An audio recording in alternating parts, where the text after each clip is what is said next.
decoupage is the art of decorating an object by gluing colored paper cutouts onto it in combination with special paint effects, gold leaf and other decorative elements.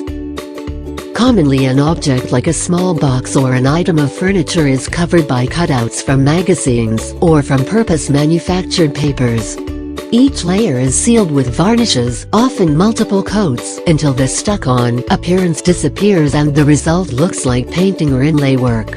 The traditional technique used 30 to 40 layers of varnish which were then sanded to a polished finish. 3D decoupage, sometimes also referred to simply as decoupage, is the art of creating a 3D image by cutting out elements of varying sizes from a series of identical images and layering them on top of each other, usually with adhesive foam spacers between each layer to give the image more depth.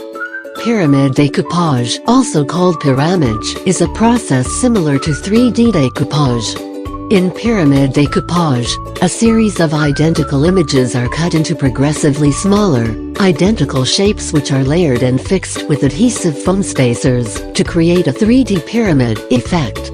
The word découpage comes from Middle French découper, meaning to cut out or cut from something. The origin of découpage is thought to be East Siberian tomb art. Nomadic tribes used cut-out felts to decorate the tombs of their deceased. From Siberia, the practice came to China, and by the 12th century, cutout paper was being used to decorate lanterns, windows, boxes and other objects. In the 17th century, Italy, especially Venice, was at the forefront of trade with the Far East, and it is generally thought that it is through these trade links that the cutout paper decorations made their way into Europe.